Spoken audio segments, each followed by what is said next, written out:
বুঝতে পারছো না আমি তোমাকে এখানে রাখতে পারবো না। আমি জানি তুই এখানে আছিস। হিম্মত থাকে তো বাইরে আয়। দেখো এই বস্তিতে আমি অনেককে মরতে দেখেছি। আর এই বস্তিতে কেউ কষ্ট পাবে না নাসির চাচা, কাউকে কাঁদতেও হবে না। আল্লাহর অভিশাপের খাতা থেকে তোমাদের নামটা কেটে তার আশীর্বাদের খাতায় তোমাদের নামটা লিখে দেব। দুই, তোমার আল্লাহ আমাকে হাড়ে হাড়ে চেনে, জানে এ শালা বছরে এক আধবার আসে, আর যখন আসে সবাই ফাঁসে।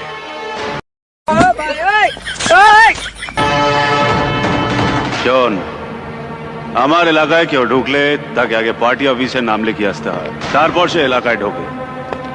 নইলে তুই জানিস না তুই কি ভুল করছিস।